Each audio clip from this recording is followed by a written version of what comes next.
Hey, what's up, guys? We are live once again. Episode 59. It's 59, right? Yeah, 59 of Superform Gamescast. The days are starting to blur together. And I just want to point out real quick, the last episode of SDGC before Final Fantasy 15. The next time you see us gathered around this freaking shitty Google Plus program, we'll be talking about our feelings and our thoughts on Final Fantasy 15. A game. Do we not have an episode next week? No, it's Thanksgiving, dude. Yeah. Oh, you weird Americans and your stupid. Oh. Okay, well, I'm going to be on the podcast. I'll just be running it by myself, I guess. You know what? If you do that, I will buy you a copy of Final Fantasy. I'm not even sure I'll be able to make the show. I'm just going to be, I will probably forget what time it is. Because it's, but no, I'll tell you what, there will be a show. Jeff, and I'm saying this right now so everybody can hear me. If Jeff runs an episode next week just by himself and he wears the tie and everything, I will buy him a copy of Final Fantasy 15 on whichever platform he prefers. Full 90 minutes. I'm saying it right here. I will. I'm not going to take that, but I might. Damn it! We'll see. So everybody, so it's out there. Everybody has heard me, and I'm a man of my word. So there we go. I'm also anxious about Final Fantasy 15 because me and Jesse on Twitter, we have kind of a little bet going, a 2-week Twitter avatar bet on what the meta is going to be, and I'm holding strong at 90 plus. Oof. Good luck with that one, man. There's no way. No way. Are you taking more bets? I'll put a bet for sure. I got to think about it. No. This is. I don't need any more bets. This is it for me. But it's going to be an 8 point something. So. No, with my what are you changing your avatar to? Whatever he wants. All he said is, "I hope you love the Golden Girls." So, but John, if I may. No, please. This is why I think, like, I think in my heart of hearts it should be a 90 plus. But with both Final Fantasy 15 and Last Guardian, you just know there's going to be some outlets that drop it down because we're just in that era of the 80. It's going to be an 80 range, and then Last Guardian will probably be a 70 range. I have actually heard that the Last Guardian is reviewing good. Look at how good Overwatch is. It's at 91. Uncharted 4 is at 92. They're barely into the 90s. Yeah. Dark Souls 3 is at 88. I actually think this is a good thing, to be honest with you. Like, it's good, but absolutely. It's so hard to get into those 90s now. You're not going to get the Grand Theft Auto 4 98 or whatever. I feel it in my bones. 90 plus. You're right, because I want it to be so good. I've blocked off a whole week off from work. I need it to be good. Yeah, I desperately, actually, all joking aside, I desperately need this game to be good. And I think it will be. The impressions of, like, the first half of the game, I guess, are roundly positive. Everybody seems to be enjoying it. I went to the midnight launch of Final Fantasy 13, so, like, they owe me. Well, anyway, we got a really cool show tonight. We're going to talk about what we're playing. We're going to give some PS4 Pro impressions for the people who own it. We're going to talk about some other shit as well. Shinobi's back on the show. It's always good to have you, man. It's been way too long since you've been on. Yeah, it really has. I'm happy to be here again. We're actually, this is good. We're continuing the BioWare theme. This is really good stuff. Yeah, because we had Mike Laidlaw on last week. Oh yeah, very nice. And now we have the biggest BioWare enabler in the business. That was a great episode. We just let that guy talk for an hour and a half straight. It was wonderful. Shinobi, were you able to go back and watch our interview with Mike? I caught about 20 minutes of it, and I had to do something. But yeah, I'm definitely gonna go back and watch it again because he's great to listen to. I like Mike a lot. Oh, that was one of my favorite episodes ever, and we all learned so much about not just what makes Dragon Age tick, but kind of like we got this really cool look into the dev cycle that I know I was not aware of. So yeah, exactly. Anybody in chat who didn't see our interview with Mike Laidlaw last week, he's the creative director of Dragon Age, the entire series. Go check it out. It was a lot of fun. But anyway, we'll go ahead and start it off as always by talking about what we're playing this week. Should we? Yeah, here's the big question for the entire group: should we skip Brandon? Oh, wait, I've been playing something else. Oh shit! Let's hear it. I did. I played 2 hours of Heroes of the Storm for the Genji skin. Skip. Wow, yeah, we're gonna. Okay. That's it. I played 2 hours of Heroes of the Storm. There you go. Brandon, I was looking at your PSN profile earlier, and it says you haven't been online in over a month. I saw that myself. Has he been on online since he got Overwatch on PC? Yeah. Every Because day. I went on I took a family trip and took my PS4 with me. So I played a little bit of Overwatch on PS4, but that was it. I And just it was thought terrible. it was It kind of felt funny. awful to go back and play on a controller. It felt awful from the beginning of time since it's been on PS4 and Xbox. Like Yeah. that's just not a game that's. It doesn't exactly Yeah. control like Call of Duty or Titanfall or anything like that. I mean, No. it feels fine to me, but then again, I'm not a big PC gamer, so They've patched the controller aiming a lot. It's still Because it's like still clearly like, they're it's trying still to get bad it right. though. It's still bad. Yeah. Yeah, they It's have just like like- two methods, like either you're turning slow or you're turning fast. There's no like in between of like, oh, I want it to like look moderately fast. It's just like Yeah. turning slow or you're spinning around in circles. It's, I heard someone say that Blizzard got help from Treyarch to tune the controller controls, but like I don't think they got the right people from Treyarch if they did, because it It's- doesn't feel as tight as like a Call of Duty. yeah, it's better than it was, and it's serviceable now. Whereas before it was just awful. At launch, it was So. bad. Yeah, it felt fucked up, especially because I had just played Doom, like right before Oh, Overwatch yeah. came out. So I went from Doom to Overwatch, and I was like, I gotta tell you guys, my screen was literally frozen for like a whole minute, so I have no fucking idea what just happened. your screen. Oh, yeah, we're it's just been doing trashing it. trashing you, John. That's fine. Hey, let's hear what the fuck you were playing, JT, as you're sitting on the floor on a pile of pillows and blankets. You It looks super Put up comfy. any- Yeah, That this is a love that. This is awesome. Yeah, I'm chilling right now. I'm playing some older stuff actually. I bought all these new games. I got Skyrim, Titanfall 2, Infinite Warfare, Modern Warfare Remastered, Jesus. and all these like new games sitting here. It must be November. And Yes, I've been sir. playing Watch Dogs 1 and Dishonored 1. good choices. Well, Dishonored is a good choice. Watch Dogs 1 is a hot trash. Okay. All right, I want to talk about this a little bit. 'Cause All right, Watch let's hear it. Dogs got a lot of crap. I like everyone else watched the E3 trailer and was like, "Wow, this game's gonna be the next best thing." And everybody got hyped up about it. Typical Ubisoft hype cycle, and then it wasn't as good as it looked. And whenever it came out, downgrade, blah blah blah.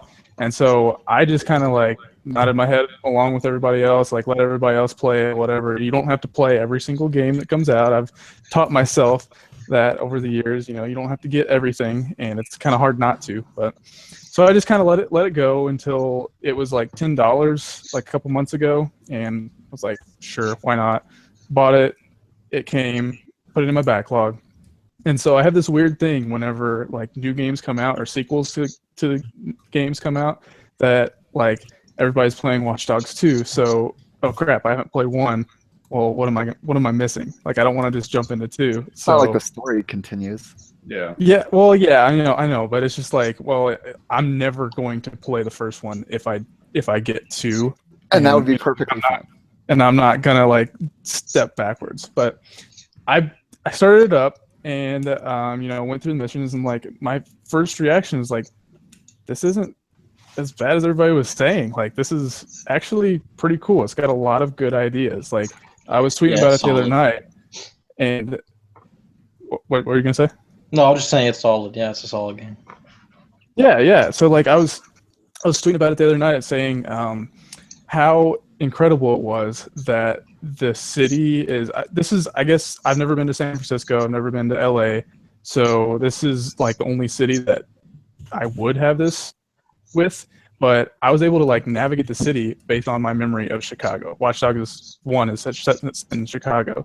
So I was like, this is pretty dang cool. Like I know exactly where I'm at. If I want to go look at the Bean, like I'm just gonna go southwest from where I'm at. If I want to go to Navy Pier, I can go there. Like it was just kind of like a crazy moment that everything was modeled like exactly how you would expect it.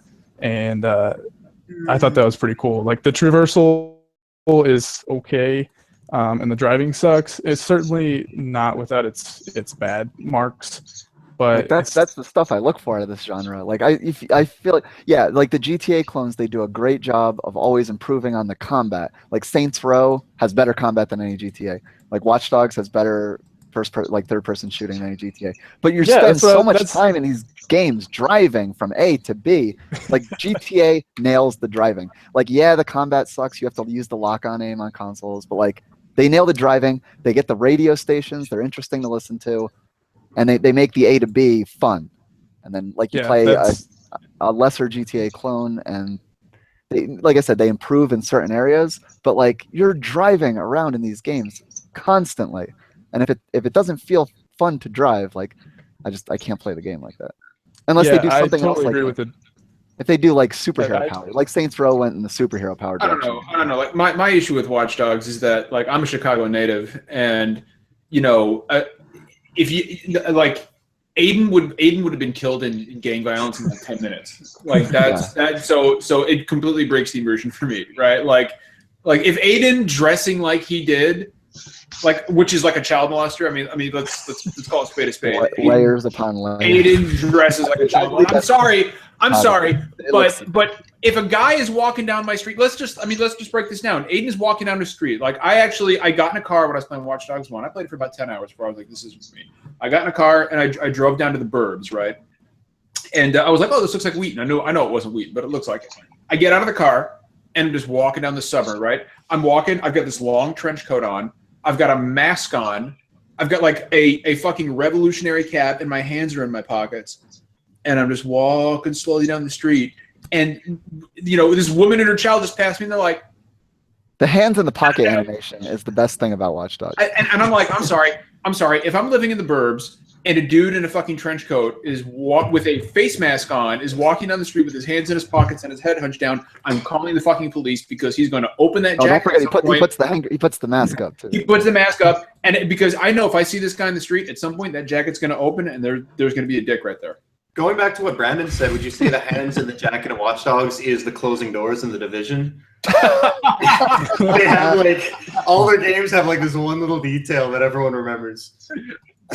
Yeah, and Watch Dogs kind of surprised me. Like you brought up the Division, it kind of surprised me, like the similarities, like whenever you're in cover, like going around corners and stuff. A lot of that stuff that was in Division that I thought was pretty cool. You know, but like you can see the fundamentals of the third-person shooting systems in Watch Dogs, and so it's just kind of cool to like step in a time. Actually, I think Watch Dogs is combat is better than GTA personally. I mean, I love GTA 5, but that's what I said. It is. If you could like transpose like Watch Dogs combat into a GTA game, like that'd be the best game ever. I agree. Like the number one thing GTA has to improve on is the combat, and that's something that all of its clones do better. It's not just combat, like it's why overall movement. I love GTA to death. I love it. It's one of my favorite series. But I mean, I admit, like it's clunky. It's moving around. It's absolutely clunky. All right, so slowly. It's like there's no weight to your actions. Yeah, but they're getting better. In GTA, the problem is there's too much weight. All right, let me ask you this. Since you guys love GTA 5 so much, or GTA in general, like I found it far more intuitive to play in first. I enjoyed playing it in first person more than I did third person. Do you think Watch Dogs could benefit from something similar? No. Well, it's not going to fix the problems that they brought up, right? Like the perspective change.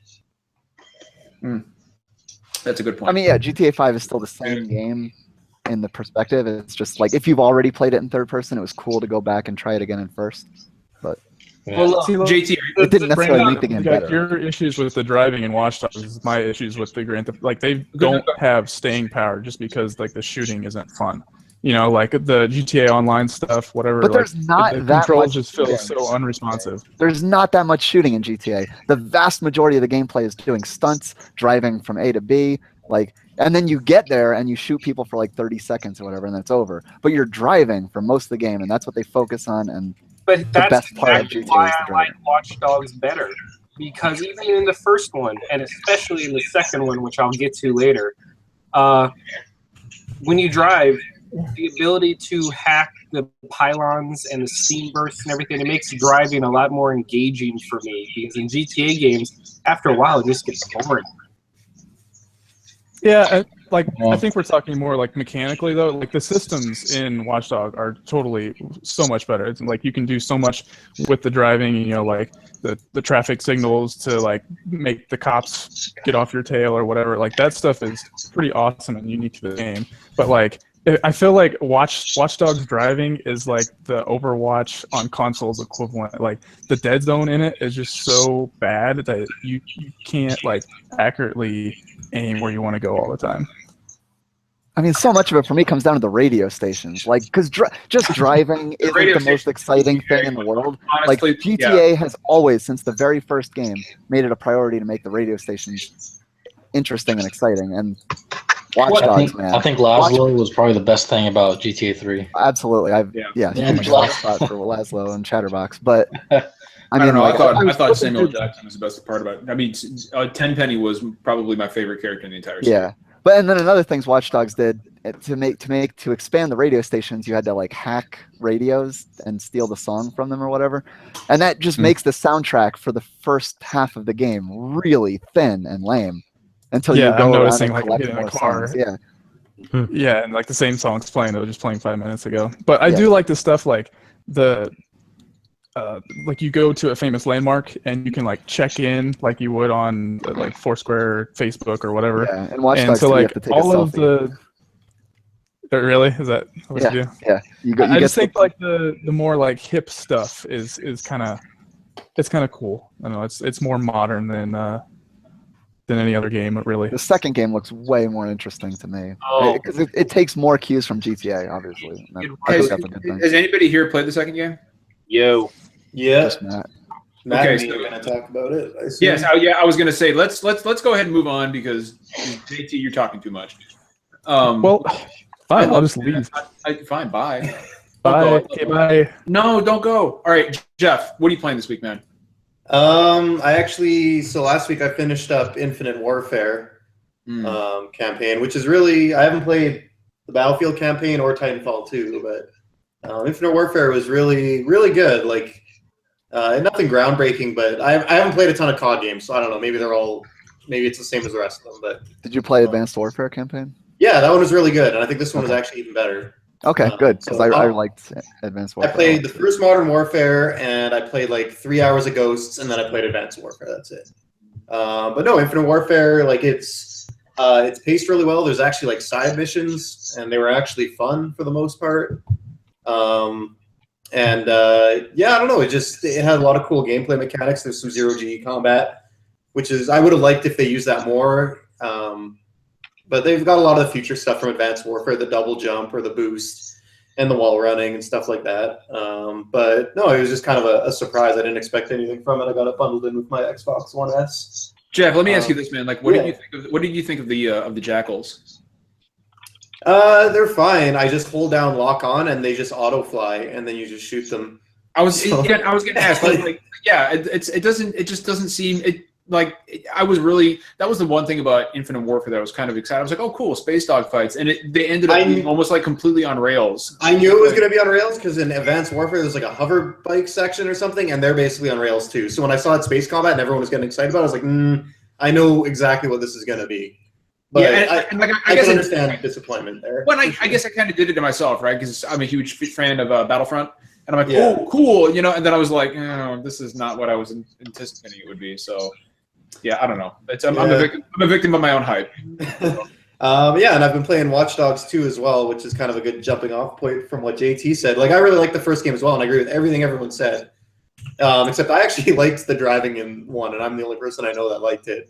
But it felt somebody in chat said that, so you're not totally okay. Like, I think it felt weighty, and I think why people don't like it is because it's not a good fit for that kind of game when you're trying to get around quick and do stuff. It seems like it'd be more at home in a slower, more realistic simulation game. But with Watch Dogs 2, it feels like they went entirely the opposite direction. Nothing has weight. Even I feel like Marcus, his movement, I don't really feel like he's contacting the ground. He almost feels like he's floaty. The animations look really floaty. Yeah, and it's the same with the cars. Like when you spin out of GTA, the rumble kicks in and you feel yourself gripping the ground. And in Watch Dogs 2, it's like you're on ice. Like there's no sense of traction. The cars turn on a dime, most of them anyways. So yeah, I don't know. I'm actually not a fan of that. But the nice thing in Watch Dogs 2 is there's a whole shitload of points of interest unlocked on the map right from the beginning, and you can just fast travel to everything. So like I haven't even been doing any driving. I'm just running around and hacking stuff and just fast traveling to the place closest to where my next objective is. So I don't know if that's by design, but it's a nice shortcut option for people that don't want to like drive around. But yeah, everything else is really good. There's a ton more hacking options. There's like I don't even know what to do with them all. I'm still really bad at the game trying to figure out what everything does because I like hack into something and try to lure someone and it blows up in their face or but yeah, no, I'm only a few hours in, so I can't. I don't know. Matt might be able to speak more to it, but it seems like and the best thing about it, which I was worried about, is like everyone's kind of been making fun of the art style and the hacker stuff, but it's totally aware of that. Like it's totally not taking itself seriously at all, and there's some really goofy shit in there which works. Like it has a personality to it, which I appreciate because the first game I liked, but it felt just too took itself too seriously, too sterile, too. It was bland. conflicted. They got silly memes on the street signs, but then the story. The number one thing I'm loving right now about 1 is like just being immersed in the world and like reading everybody's like backgrounds or like hey, you can like pull up your phone or whatever and just read like everybody's profile or whatever. Yeah, like, it's cool and interesting to me. Like just walking around and seeing like, oh, like she's a drug dealer, like whatever. And in this one, they take that even further. You can hack into their phones, and there's like, you can actually read their text messages sometimes and see like little text conversations that they're having. And if you just stand around and watch the people, the NPCs have their the NPC interactions are crazy. There was like a gang in an alley, and I kind of knocked one of them out, and the other guy started trying to shoot at me, and then the police showed up, and they kind of chased him out of there. And then you can hack into his phone and hear him calling someone to try and like come and bring backup. And then you can hack into them and like see their backgrounds. And I think once you get further, you can even call the cops on people. So, which is pretty hilarious. So yeah, there's some really cool stuff. I don't know, Matt can say more probably. Jeff, let me ask you this, dude. Like, I know you're only a few hours in, so you may not be able to speak like incredibly intelligently on this. But how does the protagonist compare to like Aiden Pierce, right? Because night and day. Yeah, I asked Jeff. And I wanted to speak because I was feeling lonely. I asked Jeff, not Torpedo Vegas. Your time is coming. Damn. Your time is coming. I'm asking Jeff. Jeff, is because like, dude, like I feel like Ubisoft did their best to make me fucking hate Aiden Pierce. Like I was like, this guy's he's like you mid-30s every day, fucking, yeah. I think the problem was there was a huge disconnect between what kind of story Ubisoft, the publisher, wanted Watch Dogs to be and what the developers wanted it to be. Because the game doesn't make Aiden out to be this cool, affable character that you want to like and maybe see in more games. Yeah, he's like having on the marketing side, they want you to have his iconic hat. I also really, really quick want to apologize to our buddy Torpedo. I love you, man. That was mean. I'm sorry. But I'm gonna start calling you Torpedo. I was gonna say, Marcus. He seems a lot better. I still wouldn't call him like a good character or a great character. I just haven't got to know him that well. But he's just kind of he has personality, I guess, and he's kind of like fuck the system, but it makes sense in the context of the game, and you kind of. That's the whole point of like it feels like it's not at odds with the rest of the narrative. Whereas in Watch Dogs 1, it was like I don't know, Aiden. I don't even remember the fucking story, but I remember they're trying to make him a sympathetic guy, and there's something with his wife and his kids and his family, and they're trying to emotional beat. But he's such a fucking asshole.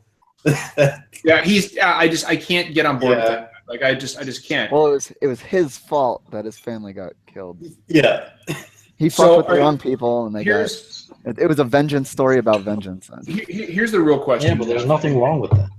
Yeah, there's nothing wrong with that, but I don't know. But look, the most important. But they never address that in the story. They make him purely out to be the good guy, even though he's a conflicted character. They don't look at half of the situation. Look, we have not asked the most important question about Watch Dogs 2 is, Jeff, how many vaginas have you seen? 0.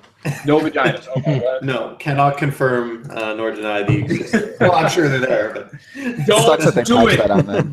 Don't do it. Sony will ban your account. That's the last thing. I'm trying to play like a pacifist type run because I was reading about the disconnect. Like, I mean, people joke about Drake being a murderer, but it makes sense in the con. But like in this one, the stuff you're doing, like you're like an activist and you're trying to like help, like pulling out a shotgun and shooting people feels really fucking weird. So I'm just using my stun gun and trying to like stealth and melee and stuff because I don't know, they give you a lot of tools to avoid killing people, but I don't know, it feels weird in this game to me.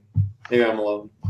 No, I agree. Like that was one of my things about like Watch Dogs 1, right? I was like, I'm this hacker and I'm running around with a fucking AK-47, like pumping rounds into people. And I'm like, this just doesn't.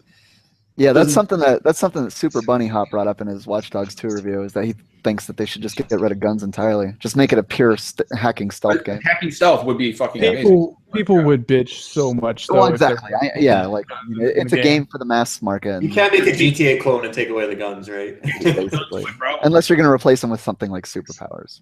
If they would take the guns away, and people would say this is clearly an attack on the system. And until Marcus can shoot fireballs from his fingertips, they're going to have. I would play that game. My favorite, I gotta tell you, and then we'll move on to we'll move on to Matt Squared. My favorite memory of Watch Dogs is when Glenn Beck got all upset that hacking, and he got on. I guess it was Fox News or something. He said now you can hack somebody's iPhone with the touch of a button. Oh, he's been on Fox News for a long time. Yeah, and we're bringing this into. He says we're bringing this into our homes, and I'm like, you fucking kidding me, right? That was the most innocuous video game. That was the best thing. That was my favorite thing about Watch Dogs. The fact that it pissed Glenn Beck off. It was basically he's trying to make a Mass Effect sex box thing out of it. Oh, that was good too. Sex box. Oh, we covered that. Oh yeah, we did. Jeff, anything else, man? No, I've hogged the spotlight enough. I think that's it. Okay, well, we'll move on to our buddy Finneman. What have you been playing this week? Well, I've been playing some Watch Dogs 2, but before I jump into that, because that's the one I'll really delve into, I beat and played Dragon Ball Xenoverse 2. Oh. How'd you like that?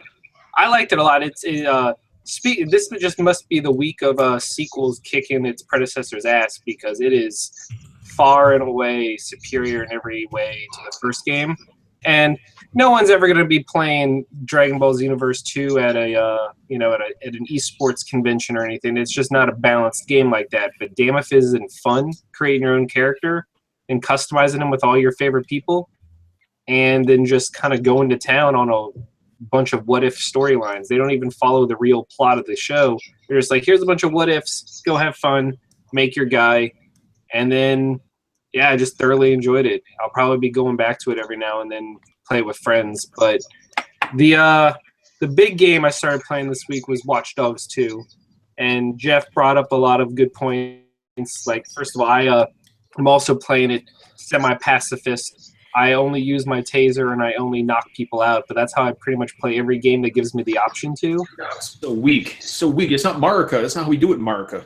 No, see, you don't understand. I did it in Deus Ex. I do it in every game I can. I love to just go semi-stealth and knock everyone out, especially once you upgrade your RC car to be able to drop tase charges and knock people out remotely. Oh, it just gets so much fun. And that's the thing. I have a game for you. You would love Rainbow Six Siege. Oh, Jesus, here it is. Red Crow available now. No, but and I love the story so much better in this one because the main character is so much more likable. He's so much more just affable, and the crew that what's his name again? Marcus Holloway. And this is a big thing. It didn't even register to me as a big deal, but one of my friends freaked out because one of the characters in your crew is a high functioning autistic character, and everyone in the crew just treats him as one of the people and doesn't make a big deal about it. And her little brother is a high functioning autistic, and she lost her shit that they made this character and then didn't make a big deal about it. It was just like, yeah, he's autistic, but he's one of us. And so I thought that was really cool. But that was awesome. Hey, I got a question for you at the beginning when you it's not a spoiler, when you kind of delete your profile and upload the new one, which occupation did you pick? I chose the CEO of a multinational corporation. Yeah, I picked game so true reviewer. Real life. Game reviewer. I love how the first option's atheist. I'm like, okay, cool. No, but I love just because the gadgets really step it up a notch. The hacking feels more natural and there's more options to it. The puzzles in the game to find the pickups make you feel really smart when you figure it all out. The world feels more alive, and the driving is more improved. Like I said, I can't speak to the gunplay because I've avoided guns for the most part. But and I actually one of the things I really like is when you tase someone, they're on a timer. They don't stay asleep like in other games. So I found that out. you have to manage The that. hard one. Manage them. You have to either keep running back and tasing them, or you have to be ready for a whole building filled with alert and annoyed guards. But so far, the story. Oh, that means I'm gonna kill him then. Right? Yeah. No, but I really love the story because it's like Jeff said, it doesn't take itself seriously. The one of the first missions you get is a parody of the Martin Shkreli Wu-Tang Clan album scenario where this famous rapper, this pharmaceutical guy who's hated because he's driving up the cost of leukemia medicine, he wants to buy this rapper's album and have it all to himself. And you're like, not on my watch. And then another one involves you stealing a Knight Rider car from this new movie and hacking it, and it's talking to you as you drive. That's pretty good. It doesn't take itself seriously, and that I think is its big. It's like Saints Row. The first Saints Row tried so hard to be a GTA clone, and then the sequel is like, no, we're just gonna go fun. Well, hold on. If you're comparing, like, are you comparing the level of humor and kind of like self-awareness and Watch Dogs 2 to? Okay, not on that level. I'm saying just in the sense of with Watch Dogs 1 being so grim, darky, and gritty. It's lighthearted. Yeah, exactly. Watch Dogs 2 is the opposite of that. And just the improvements overall, it's the best Ubisoft comparison is to go Assassin's Creed 1 to Assassin's Creed 2, and not the remaster, the original. But it's so. I mean, I'm only like 10 hours in, but it's really good. Like, and I also enjoy that most of the missions you're doing it for the common people rather than trying to help yourself get revenge. I've done a mission where I've hacked a pharmaceutical company for illegally firing workers, and I've hacked an insurance company for raising the rates on minorities for bullshit reasons. And so everything you do, it makes it feel like you are like a good guy hacker. So I really like. That's cool. Yeah, I respect that. I mean, that yeah, Watch Dogs 2 pretty much cleans up all my major issues with Watch Dogs 1. How's the radio stations? I like they basically put a Shazam app in your phone, so you no longer have to like hack people to get the songs. As long as you walk around, your phone will pop up and be like, new song located. You click a button, it's instantly downloaded to your radio app. You know what I feel like is a huge missed opportunity with these games is like the ability to play music directly, like from your own files. Right. Yeah, like, they have that on the PC version. That went away with this generation, I think, because you can't like Spotify, and they locked down like how you can use USB devices. Because I remember when the Phantom Pain came out, the PS3 and 360 versions, you could use custom music for your like Walkman in the game, and you couldn't do it in PS4 and Xbox One. So it's not like Watch Dogs exclusive. That feature seems to have just like gone away. Yeah, because I mean, Forza, GTA 5 had have Self FM on the PC version, but not on the consoles. Yeah, and with Forza, I think Just you a had to console use that Groove music or something to. Right. That's weird. Yeah, I don't know. The only thing I remember about like the radio in GTA 5 is that one radio program where the dude's like, and then I took a shit in her air conditioning unit, and I was like, man, this is some quality writing right here. This is amazing. But yeah, the Chakra Attack bit was good. Yeah, that's right. Yeah. All right, buddy. Anything else?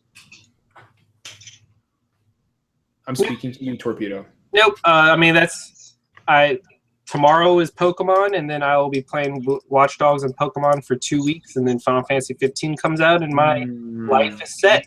That's right. What version of Pokemon did you get? What's up? Oh, which version? Sun. Yeah, Sun. All right. I was waiting for Flunky to say. I got the moon, and then fucking show his ass on the camera. I'm glad you did that. You would wish for that, John. I'm not. I'm really happy that didn't happen. And speaking of Final Fantasy, the man with the Kefka avatar, the calmest man in video games, Steve, what have you been playing this week? Well, I guess I'll start with Final Fantasy 14. I got on there for a little bit because I'm feeling the hype for 15. And they teased some new classes. Not like any of you guys will play this with me, but anybody listening may be interested in the idea that they're introducing Red Mage, Dancer, and Samurai. Those have been teased, but they're not confirmed. And that's going to come out in the next couple of weeks. I have Final Fantasy 14. Aha. I'm on Sargantus. And Your Nope. And I'm probably going to play some Samurai because I did in 11 and it was awesome. What a bunch of nerds you are. Well, yeah. You're playing your Absolutely. your stupid MMOs. Anyway, Final Fantasy 11 was my first MMO. oh, so bad. Okay, keep going. EverQuest, but yeah, I got, 59. we can talk about Final Fantasy 11 for an entire episode. So we should We can't table really that. can't. Keep going. But yeah, I played some Dragon Age Inquisition because I heard the podcast. I was sorry to miss it. Yes. And I went back, started. I'm really close to the platinum actually because I've already beaten it on Nightmare, and it's just a casual walkthrough for everything else. I'll probably wrap that up this week. What class are you playing as? A rogue, Nice. archer, and I was skirmishing the entire time. So on Nightmare, everything is scary in a way, so you have to make sure that you can get away. And the invisible ability, whatever it's called, the stealth abilities really help you get away. I played some Battlefield 1 and excuse me, and Squad Tactics Matter. It makes it a lot more fun when you can run around with a group.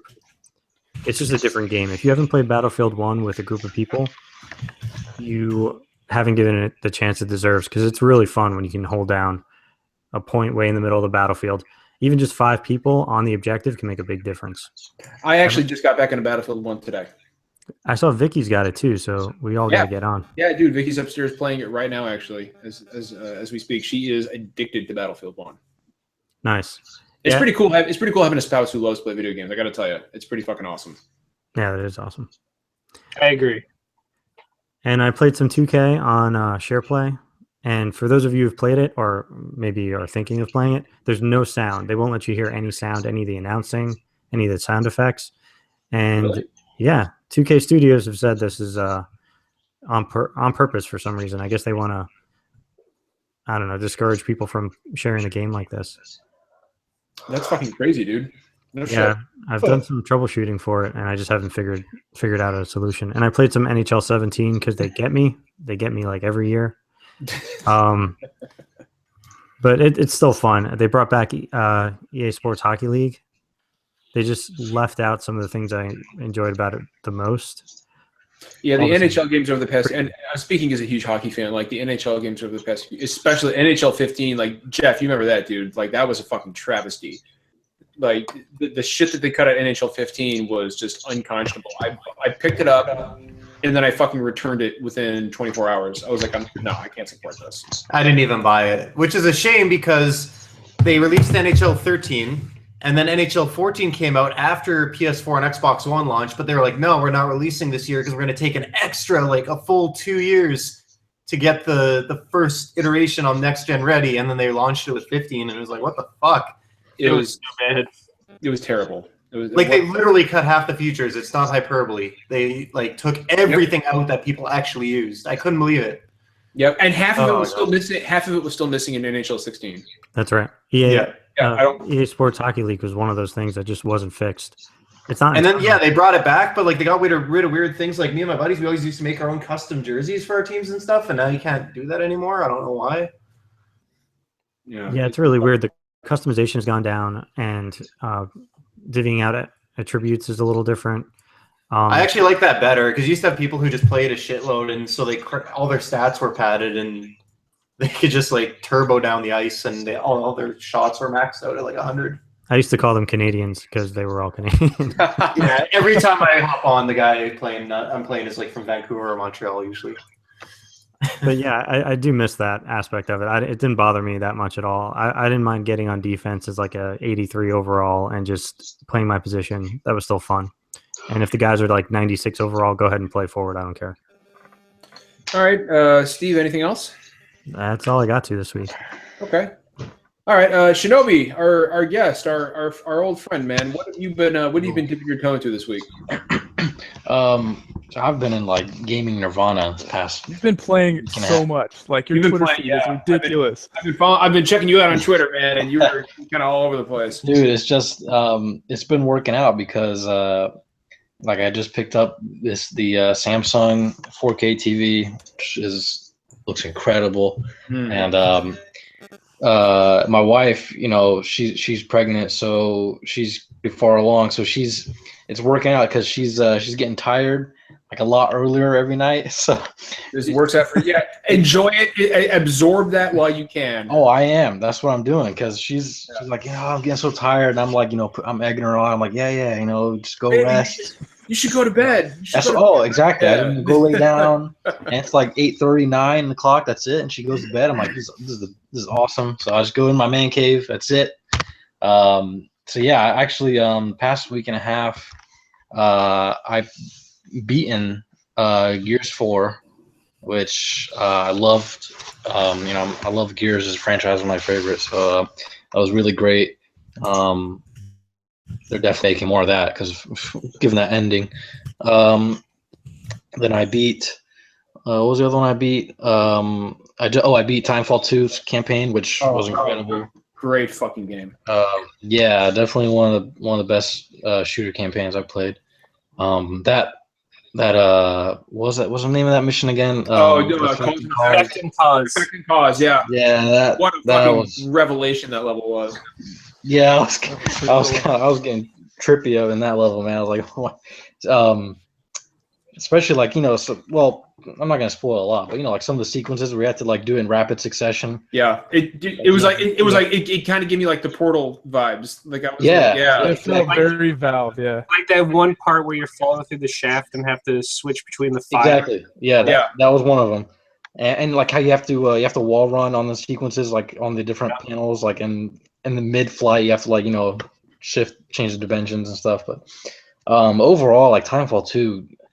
I don't know how much I can say about it because like it controls so well. It really does.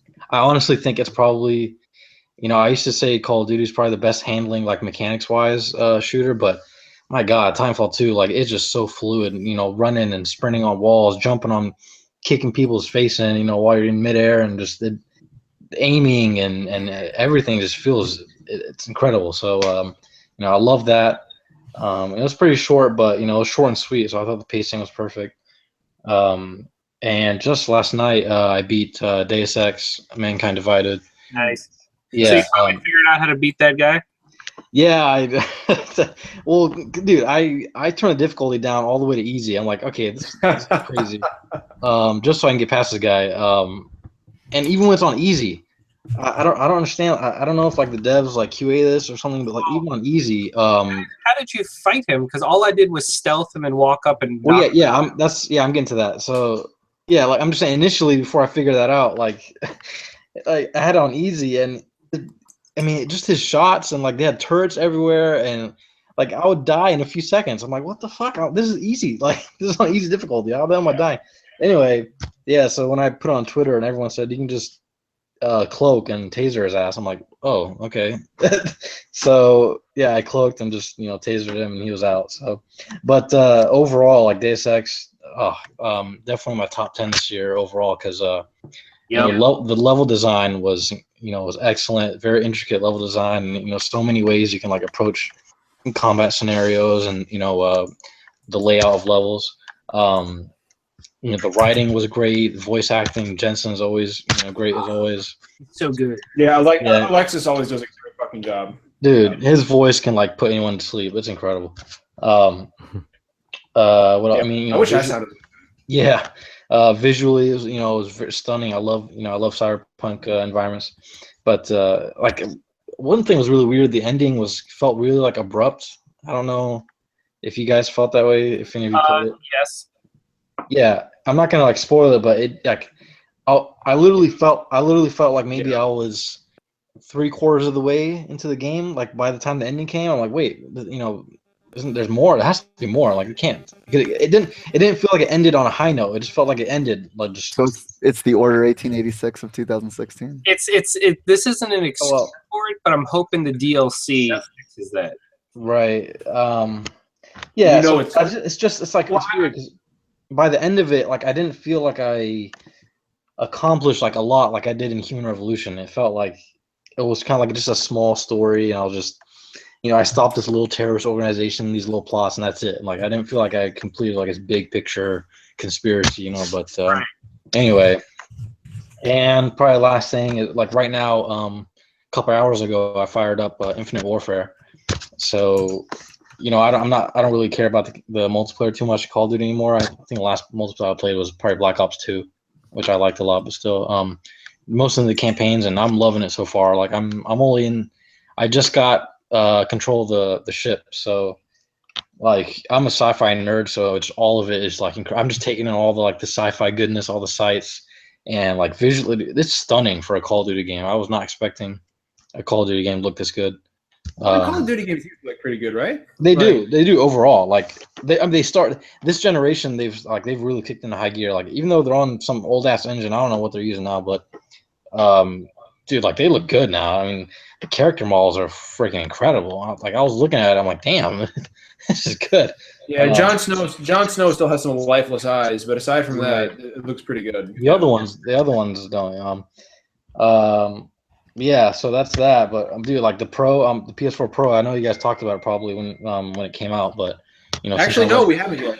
Oh, okay. Well, yeah, like since it came out, like the image quality, like I'm loving it. Honestly, I'm doing another playthrough of The Last of Us Remastered, like native 4K HDR on that thing. It looks phenomenal. Yep. Yeah, Deus Ex looks sharp as hell. Like it, I know they say like these are all checkerboard or whatever, but honestly, like I sit about 6 feet away.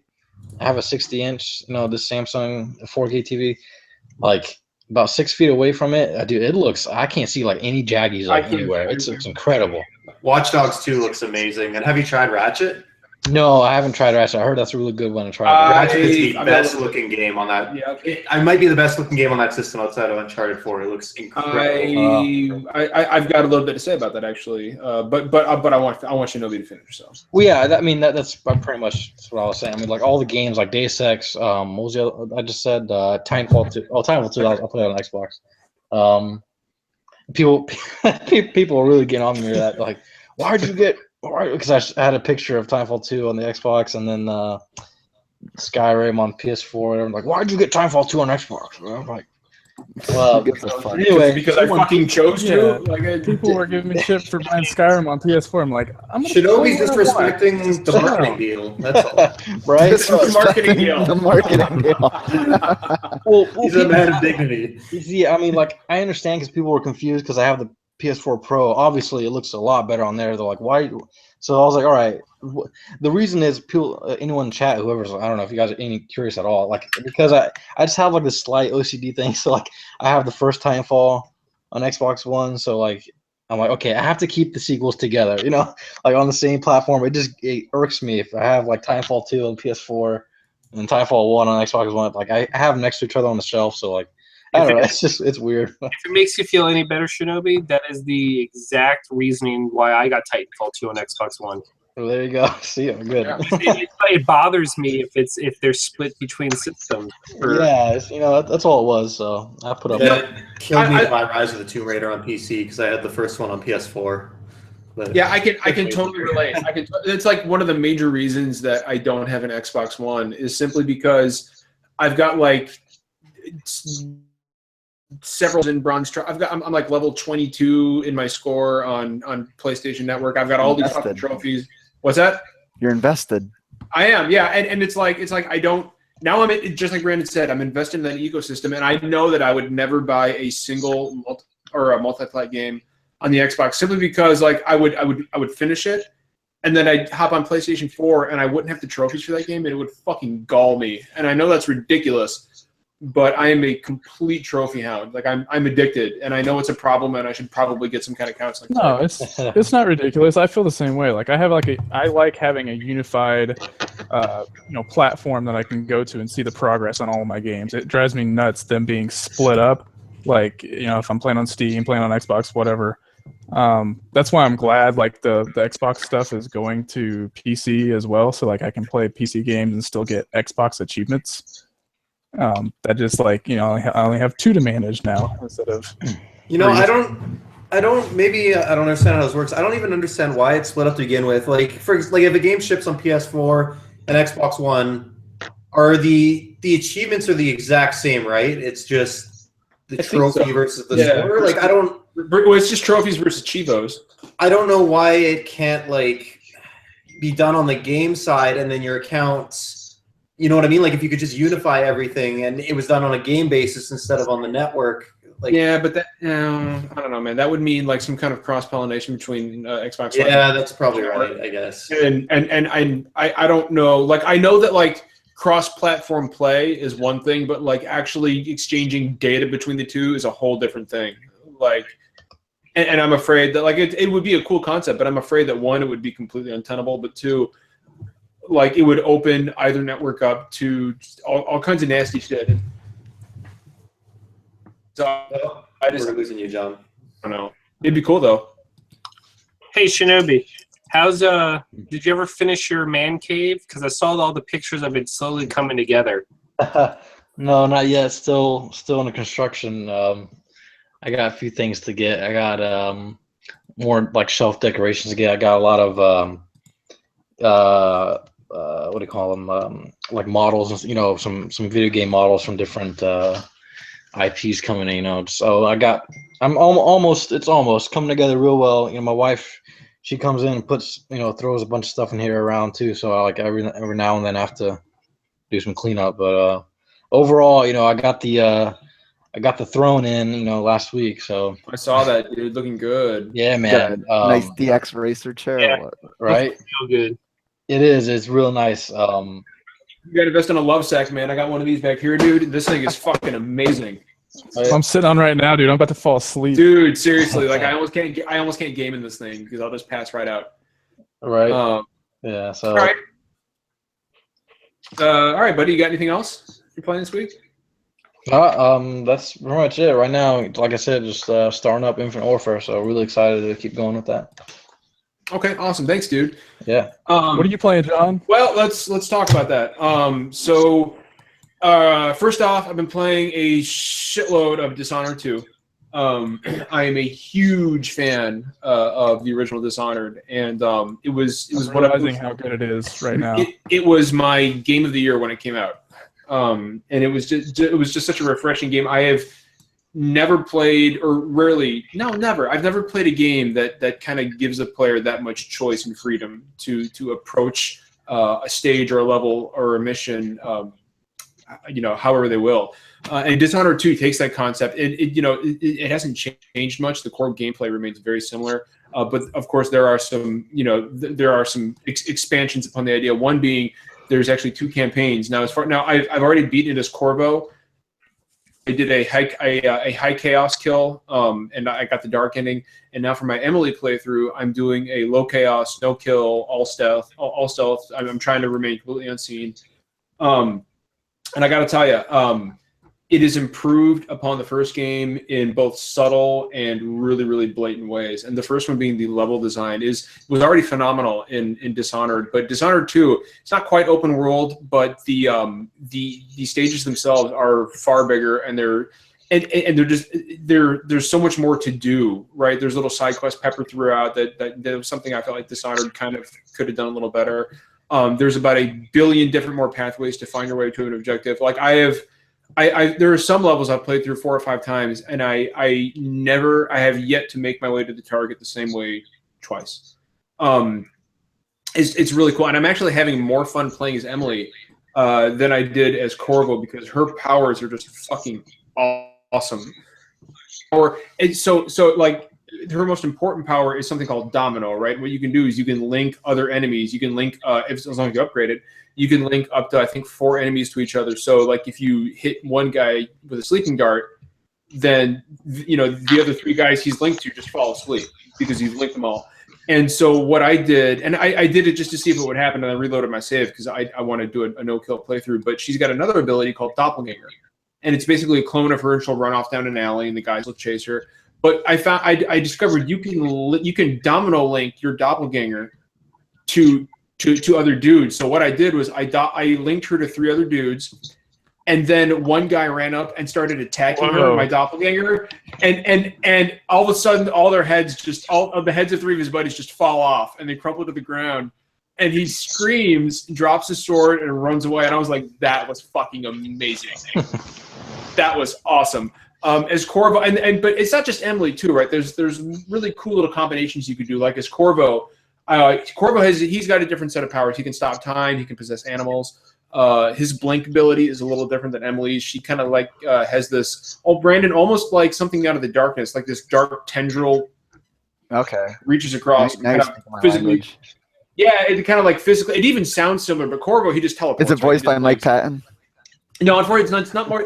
But she also has this thing called Shadow Walk, where she literally turns into like a shadow creature right out of the darkness, and you can sling past enemies and into little crevices because you're fluid. But Corvo, he can stop time, and so like I was doing a high chaos playthrough, so I'm sitting there slashing dudes up, and I stopped time, and I possessed a rat, and I ran into a hole, and then I unfroze time, and all of a sudden everybody like 2 guys fall dead, and the other 2 are like, holy shit, what just happened? And it's just like little moments like that, like emergent gameplay is really what makes Dishonored 2 so amazing. And it's a shame that Matt the First is not here because there's one level in Dishonored 2. It's called the Clockwork Mansion, and it is the most BioShock fucking thing I've ever played this side of BioShock. Like it is just, and I won't spoil it for anybody, but it is by far the standout level in the game. It's phenomenal.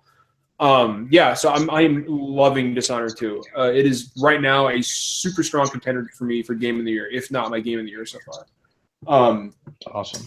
The other thing I've been playing is I opened up a Japanese PlayStation Network account and I downloaded the Final Fantasy 15 Judgment Disc demo. It was good. I actually streamed it yesterday with Steve, and I've made it. And it wasn't the first time I played it. I made it through about maybe 2 hours of the demo. Hold on. Did you download the Summer Lesson demo as well? No, not yet. Not yet. That's after that. Okay. I mean, that's actually why I got my PlayStation VR, was so I could play Summer Lesson. I gotta look into the Summer Lesson stuff you guys keep talking about. But curious. But so I don't speak Japanese. I don't read kanji, so I can't tell you what they were saying, and I can't tell you. I can't tell you really. So what I can tell you is that apparently there are dialogue trees in the game. I was not aware of that. I probably told the character Sydney she looked terrible and that I didn't like her. I have no idea what I was telling her. But there's so many cool little call outs to older Final Fantasy games. Like if you go to a shop, like a weapon shop, down at the bottom, there's 4 little Final Fantasy VI style pixelated, and they look just like the character sprites in Final Fantasy VI, and they represent the 4 characters. And if you mouse over or put your cursor over a weapon, one of them can equip. He'll raise his arms up and down like the victory pose from Final Fantasy VI. It's just a cool little fucking touch that I really appreciated. And if you get in your car, which is called the Regalia, and you're driving around, you can actually turn on classic tunes from old Final Fantasy games. So, Brandon, I was driving around the world map to the fucking boss theme from Final Fantasy VII. You would have loved it. It was amazing. You know how I just talked about how much I like my radio stations and my yeah, dude. Oh, dude, it's fucking great. And songs and stuff that you can buy or unlock throughout the world. So that's really cool. The combat I thought was really good. Now, the demo is a little easy for anybody who might go back and watch the stream, but that's because the demo is automatically set on easy, just to kind of give you a taste of it. The combat but it feels like it's different. It feels like Kingdom Hearts, but also very Final Fantasy at the same time. A lot of people would say, "Oh, it's hold down to win," but not really. You really have to be on your toes. Holding down the circle button, just kind of you continually attack, and then you can hit square to dodge. You can change weapons on the fly, so it's really kind of combo heavy. Like you can get a few hits with a sword and then switch to a spear and poke around a little bit, and then switch to a great sword and kind of finish off with an overhead strike. As far as I can tell, Noctis is the only character that's playable. You can command your other party members to take special actions, but aside from that, Noctis is the only playable character. The game looks beautiful. I was playing it on PS4 Pro, and just like Shinobi said, I love it. It's really great. Final Fantasy 15 looks amazing on the Pro. It's actually like if you take the gameplay from the demo, which is based on final code from the game, and you look at that disastrous fucking E3 reveal, like it is really amazing how far they've come. Tabata is a fucking sorcerer to have saved the visuals in that game like he did. And just to let everybody know, Jesse and Chat and I have a running bet as to what the meta of Final Fantasy 15 is going to be. I think it's going to be a 90 plus. I've got a good feeling about this one. If I lose, I guess I'm going to have Estelle Getty as my Twitter avatar for 2 weeks. So hopefully that doesn't happen. But I don't think it will. I think we're safe. And I was speaking about the Pro really briefly. I completely agree with Jeff. I cycled through a bunch of games with Pro patches to see what I thought. Ratchet & Clank is by far the most impressive looking game on the PS4 Pro, hands down. It's not even a question for me. The HDR, like if you've got a 4K HDR television and you're playing Ratchet & Clank, like it's literally like we throw it looks like playing a Pixar movie, but like no bullshit. I mean, it's one of those games where like if you switch the HDR off and then you play it in 1080p, you can tell the difference. Like it's noticeable. Yeah, I've been doing that with a lot of these games. Like I go into the menu and I keep switching back. I get to a new area in a game. And then I'm like, I want to see how this looks without HDR, and I switch it off. Go in the menu, wait a second, switch it off. Then I'm like, okay, take it all in, then switch it back on. I keep doing that like over and over in so many games. I'm like, that's why it's taking me so much longer. But HDR, man, like it's great. I love it. It is, yeah. It really says good things about the prospects for the Scorpio next year. Yeah, definitely. I'm excited to pick that up. Yeah. Yeah, the PS4 Pro, and I don't know, like who here aside from me and Shinobi, who else on the panel right now has a Pro? Jeff, I know you do. I have a Pro, and I'm pretty disappointed with it, honestly. Let's hear why. I want to hear why. Well, I mean, I think that has more to do with me not having a 4K and HDR TV. I don't reap the primary benefits of what it's marketed towards. So basically, I'm just left with very limited options of the game that A, support the Pro, and B, support better performance in 1080p. But the downsampling should still look really good. Yeah, that's what I thought. It's more of like a performance thing. Like I would rather have like the same looking games and have like a 60 frames kind of thing going on. But the overall thing is like the menu is still like laggy, like the PS4 was. Like games are still unresponsive, going from the menu and like going back and forth from like a game to the menu and stuff, and like the quick bar. An OS issue, and it's just basically a GPU boost. Yeah, sucks, I mean, but I guess like not unexpected. I guess I was just expecting more in terms of the performance of the overall like operating system being more clean, and like because like I started up my Pro before I restored the backup, and I forgot how fast and clean and intuitive the original OS was without all this crap on it.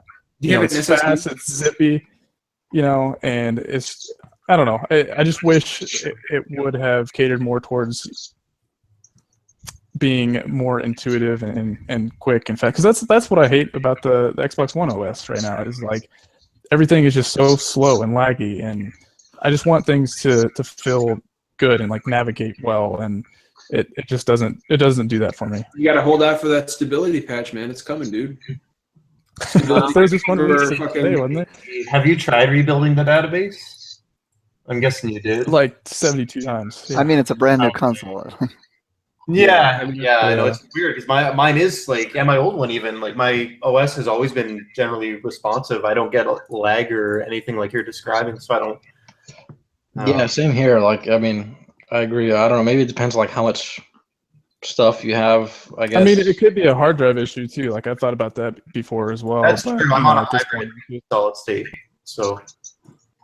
Okay, yeah, I've been wanting to get one of those, but the one that is supposedly really good, like the Fire CUDA, hasn't been in stock anywhere for a while, and I have a decent amount of stuff. I have like 2 terabytes of stuff that I have on my PS4 at any given time, so I wouldn't want to sacrifice. Bouncing off of what JT said about kind of getting the benefits from it, like had you asked me, JT, is it worth getting a PS4 Pro? Like, if I already have a PS4 and I don't have a 4K TV? I mean, like, the way I see it, if you don't have a PS4 and you're getting one, you might as well get the Pro. I mean, to me, it's a no-brainer. Right. If you've got a 4K television and you've already got a PS4, I mean, yeah, why not? If you've got the money, get a Pro. I mean, it looks like a no-brainer. Yeah, it looks. You got it for? I mean, that all depends on you. I might not, but because I mean, like Uncharted 4, if you're not playing it on the Pro, looks fine. It looks perfectly acceptable. It's a beautiful fucking game. All the games, all the PS4. They all look great. Yeah, I mean, all the Pro. I mean, the Pro is. I am a bit surprised at how well it's apparently selling. Like, I was not expecting it to. I thought this was going to be like a huge enthusiast machine. Wait, what are you talking about? I saw those pictures at the Walmart, and they're just like, yeah, you're right. Yeah. Oh god, I love when people tweet that shit out, man. Like, I found these pictures in the back of a warehouse at a Walmart. Well, I love that you made that tweet saying, like, I wonder how long it'll be until people do that, and then, like, later that day. It was like 10 minutes later. My favorite thread someone made, and he's like, PS4 Pro is selling well. And he's like, I was in a store, and I saw 4 people buying one. And that was, like, all his posts said. It's like, wow, 4 people. Like, that doesn't mean shit. Like, I mean, it's it's apparently by all accounts it's selling well. It's selling very well. It's actually apparently selling more than Sony thought it would. I know they had more pre-orders than this. So I was not expecting it to. Yeah, and Shinobi, it sounds like you've heard similar things. Yeah, I mean, from what I've heard, selling well. They're happy with it. I'm sure even going into like Black Friday, even though there's not like probably deals surrounding it, but I bet, because games are going to be cheaper everywhere, and I bet a lot of people are going to be picking up a lot of, families as gifts and stuff. But I just want to say, everyone knows me, like, I don't care about Sony versus Microsoft bullshit, but like, just to talk about the Pro, like, for me, like, I like it to the point, I like it because, like, I just picked up a 4K TV, right? It's my very first 4K TV. 4K TVs have been out for a long time, I guess. I mean, relatively speaking, PC players have been playing games in 4K for so long. And I know, before anyone, said it jumps on me, like, not here in the chat, on the group, but, elsewhere. I know that not all the games are native 4K, whatever. The point is they're they're much sharper, than a base PS4. So, like, I'm just having a really good time because this is a brand new TV. Like, for me, it's new. I've had like a Sharp Aquos 1080p for like the last 6 years. And that's still in the living room. But this TV, like, I don't want to sound like hyperbolic and say like it's revelatory, but like, it's eye-opening to me. Playing these games and just seeing, like, I sit about 6 feet away, so I'm not like right up to the screen, so I can see like every jag or pixel, whatever. So I'm like a normal viewing distance, and just, I mean, these games look absolutely, like, I mean, they're sharp. Like, I'm not a PC player, I have nothing against PC players. The last game I played on PC was World in Conflict, like 9 years ago. When I had a gaming PC, I just never really cared to build more, and whatever. Besides the point, like, PC gamers I love them. PCs, good stuff. But like, this gives me like an almost PC level experience, like almost. I'm not saying it is, but just, I mean, like, games look so good now, man. Like, I just wanted to say that, like, I'm so happy with it. And just to add on to that, like, I've always been on and off a PC gamer, and I just built a new computer last year. I've got a relatively high-end system, and I can play games at max settings, and I'm really impressed with the Pro. Like, it's close. I can play above 1080p, but generally on my PC, I can only play them at 1080, even with my graphics card. And and the fact that you are sitting further away from TV, they actually do look better, because I see aliasing and shimmering, right? Even with the settings cranked up, and TAA and MSAA turned on in my like in the game config, like it. Right. The image is probably technically sharper on the TV because of the distance. It looks great. And Rise of the Tomb Raider, it runs at the same settings as my PC, and it actually, I think someone did a comparison. It has textures or detail that actually is above the highest setting on PC, and it's I saw that. It's just like, but from a visual fidelity perspective, it's so clean. Yeah, like, I'm not a graphics whore or whatever they call it, by any measure, but like I like games looking good, but All you need is eyes. Yeah. To see Right, how like good a game looks. you can see the tangible difference, man. Like I was just playing just real quick, like Last of Us Remastered. Now I played the first game on PS3, obviously. I played it like 3 times on the PS3. Then Last of Us Remastered, I played that another 2 or 3 playthroughs when it first came out in 2014 on PS4. Now I'm going through it again because I just wanted to see a native 4K and HDR and stuff. Like it feels like not almost. It almost feels like I'm going through it like new again. Like it looks so damn good, and there are just details popping out at me like at my eyes from like every angle like I didn't really notice before. And HDR just pops. I mean, there's colors. I love it, man. Like I'm having a good time. Games in a good spot. Nowadays. So. Dude, that was the first thing I played on the Pro. Is I loaded up The Last of Us because I was like, I loaded up that forest before Billstown. Yeah. Right. I walked through there. I was like, oh my The dam. Lord. Yeah. Dude. I was like that. If you want to see the benefits, like the true benefits of HDR, look at, like, for example, Billstown in The Last of Us. Look at Ratchet and Clank. I saw Jesse Chad say that Infamous Last Light looks phenomenal. Yep. In HDR, and I'll have to check that out. Like one thing I've noticed about the Pro is that apparently some of the, and you guys tell me what you think, like apparently some of the games aren't running as well as they should be, and a lot of people have been directing their ire at Sony, but who you need to be talking to and demanding fixes from are the devs. That's not a hardware issue. That's and I was going to touch on that. I mean, Go ahead, I feel for the devs. I think, not that I think when you buy a product, it should work, but I also think, especially with technology, when you're an early adopter and you buy something day one, especially something that's basically never been done before, like a mid-gen refresh, there should be a certain level of like, this is new for them too. I bought it with the understanding that there's probably going to be some hitches, and I'm patient enough for them to fix it. And I also think everyone can have their own standards. If your standard is 60 FPS locked and anything less than that's unacceptable, or any drop from 30 is unacceptable, that's fine. And I go no less than 144. Yeah, and it's extended even higher. But to say they're running abysmally or that it's unacceptable, I mean, most of what I've seen, we're talking drops of 3 to 4 frames. Very rare. It's not, right? Yeah. We're not in a Fallout 4 or like a Skyrim PS3 situation. Like they're basically running at 30, and in intense combat they'll drop down to 25 for a bit. And I'm someone who plays at 60 FPS on PC, but those drops just don't bother me. And if they bother people, that's fine. But I think it's just been blown a little bit out of proportion, especially because it's 5 games out of, I think there's 30 or 40 now with pro patches. So yeah, I agree. Yeah, I mean, I love Digital Foundry, but when I was watching their video on The Last of Us Remastered, I'm playing it personally. I'm playing it at the native 4K 30 FPS option.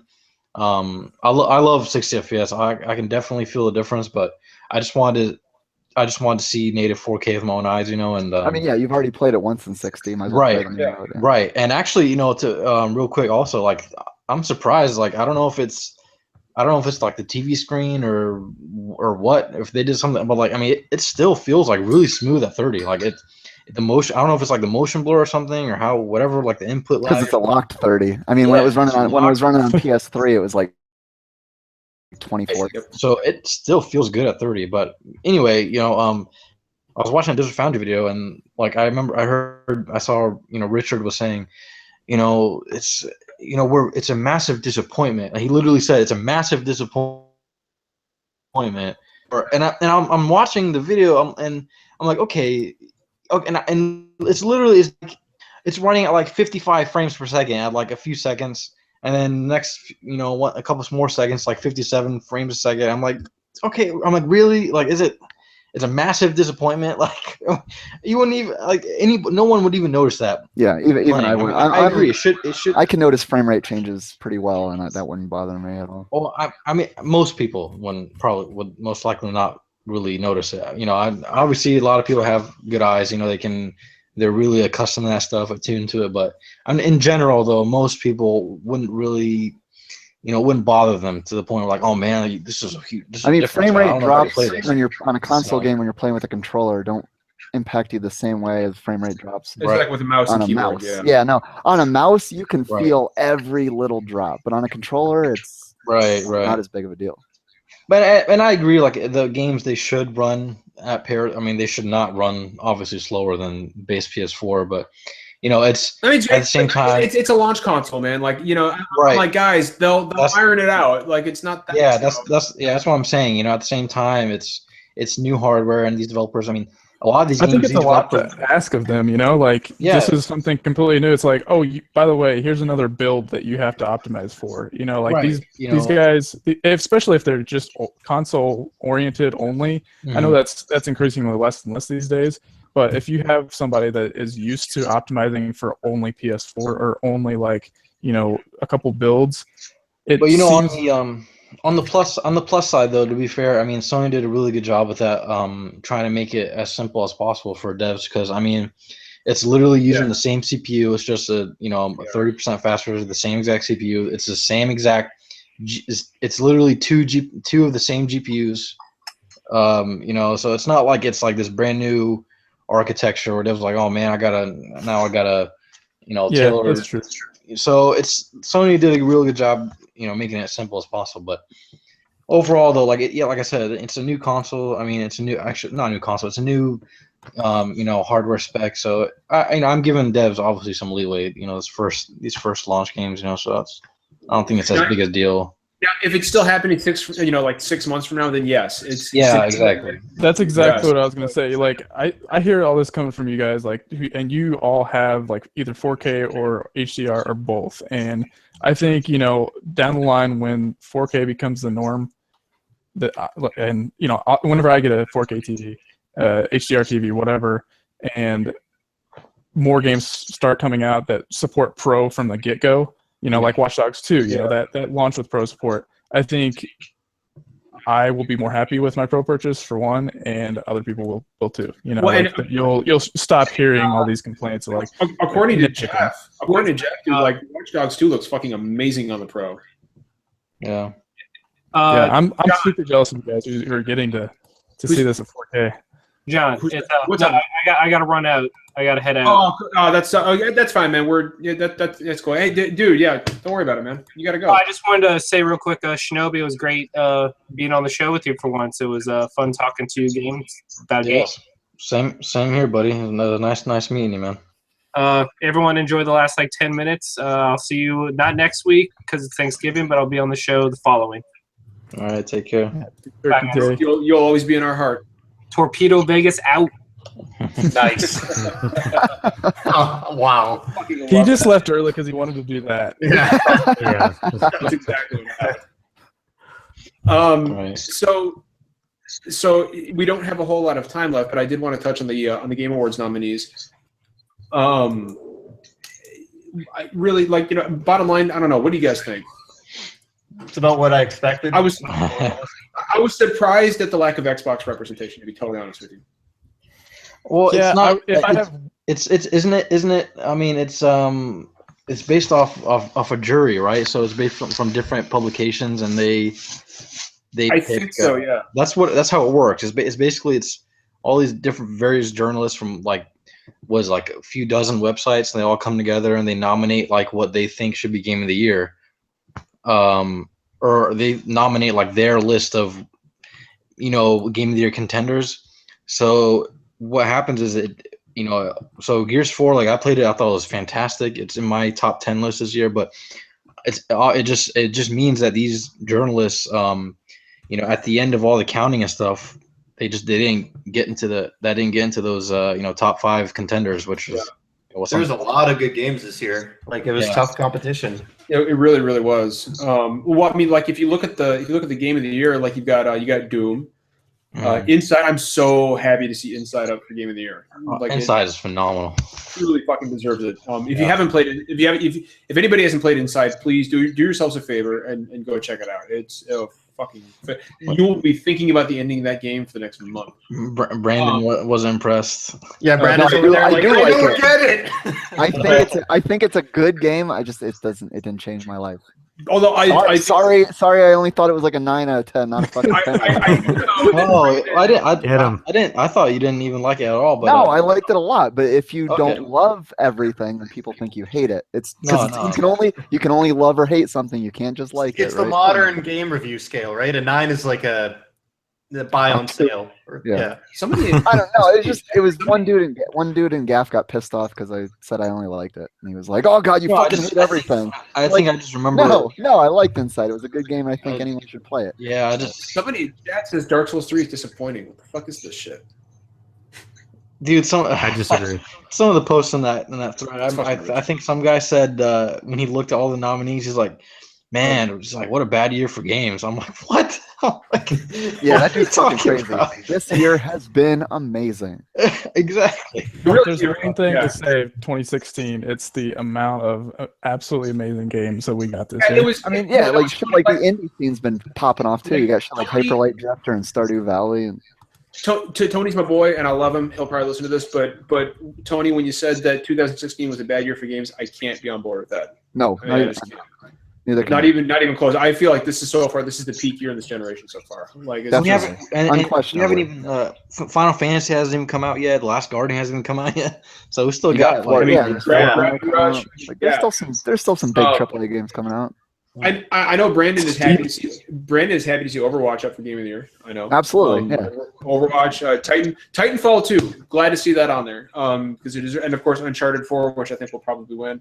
yeah. Some of the other ones, I was really, really happy to see Oxenfree get some love for best narrative. I still want to play that. I've heard Oh, something dude, about it's it. so good. Yeah, I have It's to play really, it. really good. Especially if you've ever played like the old point and click adventures. Yeah, I'm into that like stuff. PCs. I'm into that stuff. Yeah, that this is right up your alley. Firewatch is on there for best narrative, which I thought is like say what you want about. Say what you want. I mean, I know not all people like. I know right here on the podcast, Firewatch is very divisive. I know it's not Brandon's favorite game. I feel like I wouldn't. I feel like best narrative isn't like what I would call Firewatch. I don't know.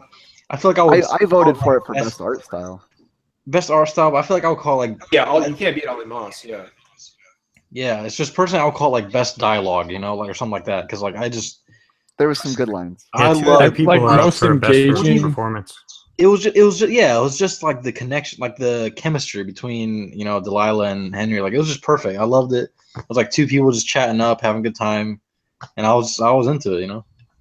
That's why the ending was so divisive as well. Like, and that's why like their like connection on a very human level is why I thought the ending was great, because it wasn't this fantastical ending, and it was like it was realistic, and it told more of what was going on through the entire story rather than just some like they fly off into the distance and like they have this magical storybook.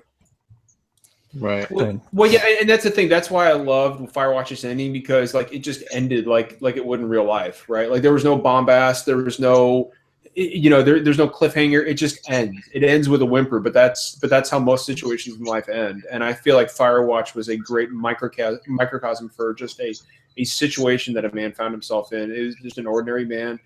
And it ended. He's an ordinary man, and it ended in a very ordinary manner. And Real quick, I want to give a shout out to Savage Isaac 21. Who's this? He just wanted Who to is say Savage hi. Isaac? Oh, okay, what's up, man? What's up, Isaac? That was plus I one for microcosm just there. That was good. Yeah, I'm a man of very advanced verbal palate. I will, speaking of the chat real quick, I've noticed a few people in the chat who I've never seen before. So welcome. If this is your first time to the show, hopefully you guys stick around. Hopefully I haven't bored you to tears with my stutter. Hopefully you all buy Rainbow Six Siege Red Crow today. Yeah, we're playing right after the podcast. Yeah, go do that. Oh man, I was gonna ask if you guys want to play Battlefield. No, I do. not a chance. Yeah, okay. There you go. Real quick, I want to point out Games for Impact on the Game Awards. Like, I don't normally, like last year I was like, I have no fucking idea what these are. I thought you said Games for Impact. Yeah, Different award. yeah. So Games for Impact at the Game Awards. But I do want to point out, I actually know what one of these is. 1979 Revolution Black Friday. I have not seen a single screen for this game, but I can look at the name of the game and tell you that it is based on the Iranian Revolution. And I think that is a really cool fucking period for a game, because that was, I mean, the protests in Tehran, like when the Shah left, right before he left, 10% of the country was out in the streets protesting. Now, if you take 10% of a country of like 50 million people, that's a lot of fucking people in the streets. In fact, they say that the largest protest for any country nationwide was 1% of the population. So think about 10% of a country's population out in the streets throwing Molotov cocktails and yelling and screaming. And it changed the dynamics of the politics in the Middle East for the next 50 years. Like that region has never been the same since. Ever since Khomeini came and took over. So it is really cool to see something like that. It in a lot of ways, it makes me think of Battlefield 1, right? Because World War I is a time period that doesn't get a lot of love in the games industry, right? Like somebody else named me the last time we saw World War I represented in a game. Like Verdun. Yeah, right. That's the only one I can think of. Crimson Skies. That area, the Iranian Revolution, I feel like that would make for an amazing open world style GTA game, right? Like I don't know what kind of game 1979 Revolution is. Maybe it is that kind of game. But it's really cool to see something. I just wanted to bring that up. It's really cool to see something like that represented. Yeah, it is. I didn't hear of any of these games actually. Yeah, I mean, I'm looking at the list right now. Like, I've heard of that Dragon Cancer. What it's about? Yeah. I guess. Yeah, no, I'm reading a review about it. It is super depressing. Yeah, that's not something I would ever want to find Oh myself my playing. god. Yeah, no, thank you. Surprised at the lack of Dark Souls. I'm saying that not as a huge Dark Souls fanboy, but just I'm surprised at the lack of Dark Souls. Bloodborne didn't get nominated last year either, did it? No, I got nominated for Game of the Year. Oh, okay. Yeah. But it didn't win, that's for sure. It didn't win. No, it did win, but not a lot of Dark Souls love, which is a little disappointing. But most anticipated game, God of War. Like, do we really think it's coming out next year? Like, I mean, is it? I don't think so. Is that restricted just to the games that are coming out next year?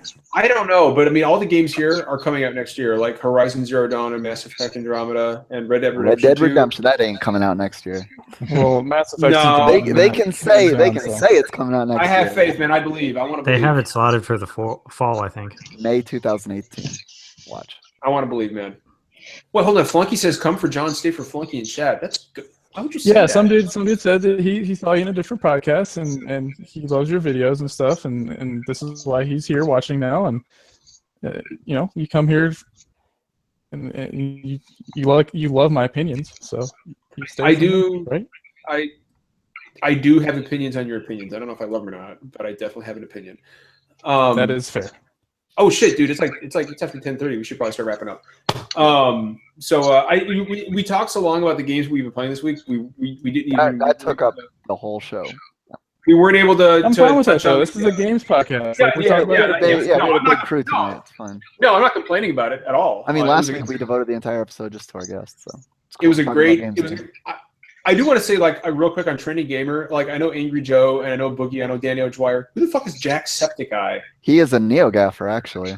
Is he really? I didn't know that. No, straight up. Well, he started on YouTube, and then once he realized that if he screams at the top of his lungs, he will get more popular, he started doing that, and here we are. Should we start doing that? No. Screaming at the top of our lungs? No. Yeah, guys! No, we shouldn't. Top of the morning to you, laddies! Deformed Gamescast! Did we just get 500 more subscribers? Nope. In fact, we just lost 3 viewers. Damn. But I expect to see Brandon on Best Esports Player list next year for Overwatch. I want to see it happening. I was surprised that Seagull wasn't on the Esports Player list. There wasn't a single Overwatch player on that. My intent is to get Flunky trending for Best Trending Gamer next year. Yeah, I'm gonna be pissed if Danny O'Dwyer doesn't win. Yeah. That's the goal. Next year's gonna be Flunky. It's gonna be Flunky next year. I can handle those duties. What should be my shtick? Your shtick? Yeah. I don't know. Well, Jeff's got his terrible opinions. What do you have? Good ones. Is Jeff even here? He's off doing something, I think. Check that out. Anyway, yeah, we'll go ahead and wrap it up. We're getting viewers. I want to remind everybody that I'm here. Jesus Christ. There he is. All right. Yeah. Well, you're here just in time for the end.